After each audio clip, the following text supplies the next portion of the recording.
Good afternoon, everyone. As Anne says, I'm not going to talk about automotive. I'm going to talk about a slightly different scale of fuel cell. Maybe Hugo should have come next and he could have continued the automotive theme. But let me take you, Alf, into a slightly different place. Hopefully it will be equally entertaining, and hopefully you will also think that this is a technology that is worth your consideration. So just a quick introduction to myself. I'm the CEO of AFC Energy. I have a number of other jobs as well around the hydrogen space. I'm the president of the European Hydrogen Association, and I also sit on the UK Hydrogen and Fuel Cell Association board. And for my sins, I spent 26 years in a big industrial conglomerate called Air Products, and eventually saw the light and came to a slightly smaller company, where we're still trying to use that hydrogen molecule a little bit more. AFC Energy is an AIM-listed company, and we're focused on industrial-sized fuel cells. And hopefully I can take you through our business in a little bit more detail. So I'm going to look at a little bit about disruptive clean tech, the industrial sector. I'm going to talk about alkaline fuel cells, because that's what AFC stands for and that's what AFC makes. A bit about business models and where we expect to get our revenue, and then where we're deploying our fuel cells. So I don't know, this morning's speakers, they probably covered some of these things, so apologies for not being with you this morning. But fuel cells, in our opinion, will displace conventional power generation. And by conventional power generation, I don't mean car engines, I mean big gas engines, and I mean gas turbines, and I mean steam turbines. So we're looking at a completely different scale of power generation. We're looking at megawatts instead of kilowatts, and we're looking at big industrial sites instead of something that you have to control, or an environment you have to control in a public space.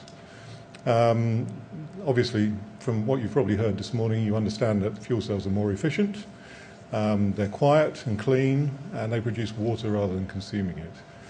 But of course, you guys are also interested in economics.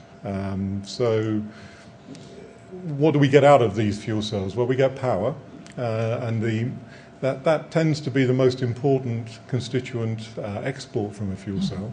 It probably has the highest intrinsic value, and it's that way because we can transmit it or transmiss it to lots of different other locations where we can use it.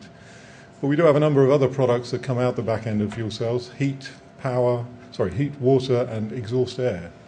Now, these are only useful if the fuel cell is locally sited to take advantage of them. But the benefits of heat from our fuel cell system can be quite significant, and the exhaust air is an interesting opportunity as well for fuel cells, because the exhaust air of a fuel cell doesn't support combustion.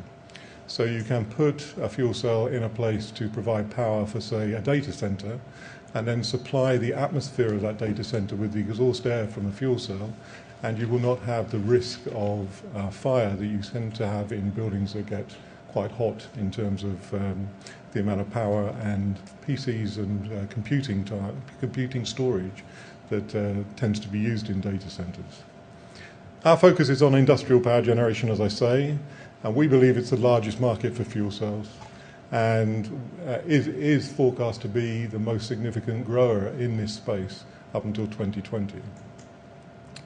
Why do we think that? Where do the revenues come from? Well, obviously, power pricing is quite important to those revenue schemes. And if we look at the UK, we're seeing prices somewhere between 45 right the way up to 145 if you are just on localized grid connections.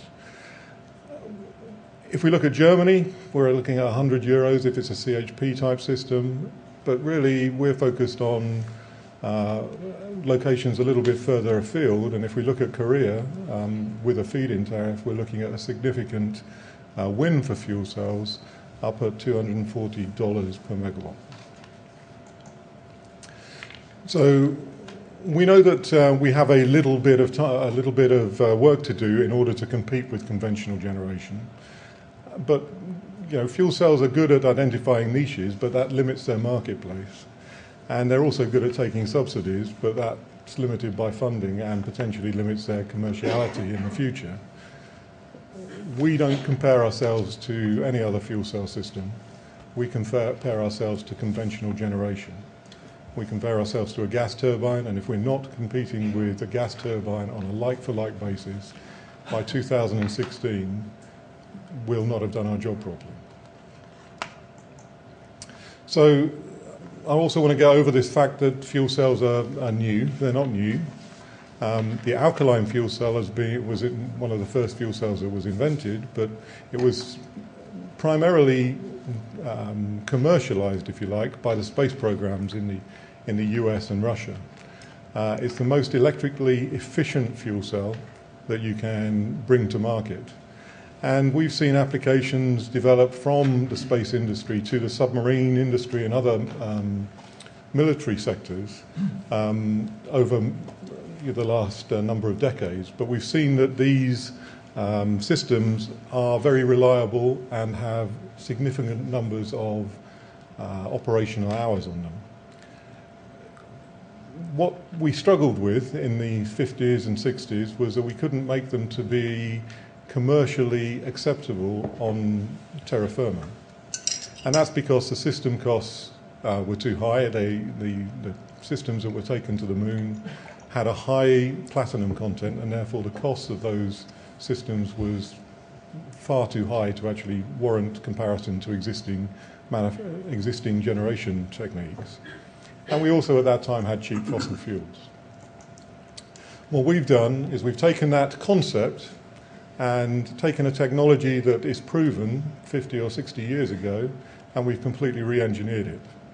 We've brought to bear the material science that's been developed since the 1960s, some of which was only available to us in the late 90s, to change the commercial offering of these type of fuel cells from something that is out of court to something that is immensely commercial. We're taking that to the next stage now in our development as a company, using, as you can see here, modern materials and design techniques. But what sets industrial fuel cells apart from vehicle fuel cells, and we were hearing about those in the last talk, is that we don't have the confines that a vehicle fuel cell has. We don't really care what weight and size an industrial fuel cell is, because we know we're going to have the space, and we know probably we've got the site to be able to put it somewhere. We don't really need fuel storage, because these fuel cells are going to be eating hydrogen at a vast rate. So we're not going to be storing the hydrogen, we're going to have an inline production process of it. We don't mind, because we don't mind how much space we take up, the power density can be slightly lower than those that we would see in a fuel cell driven car. And the safety systems are industrial, they're not public safety systems. So we can do working practices that are slightly different to those that we would see when we want the general public to interface with our fuel cell. And these offerings tend to be steady state. They tend to operate in one particular position. You want power normally most of the time. So it's not like a car where you have to turn it on and off every time you get to a set of traffic lights. So our product at this point in time is a system called the Beta Plus. It's very simple. It's a modular design. We can manufacture it very simply. And the installation costs and operation and maintenance are as low as we think we can get within this industry sector.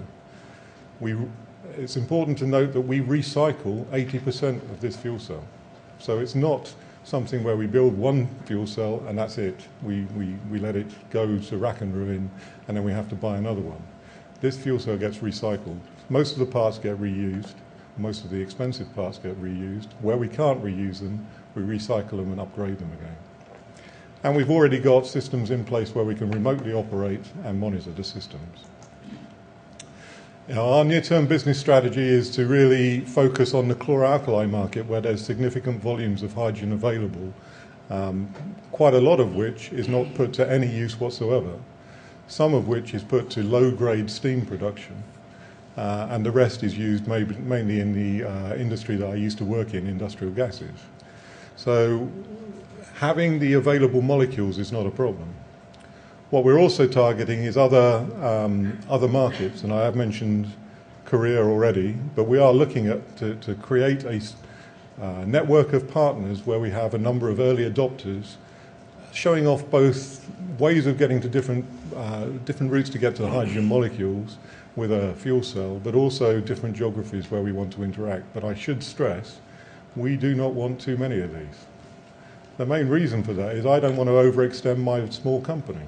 I want to have a set number that mean that I can support them and make those early adopters very successful. We also have flexible revenue models, and just looking at where we feel we are at this point in time, we're already moving from our prototype field trials, where we have a system installed at Akzo Nobel in Bitterfeld, through to our early adopter commercial demonstration take-up.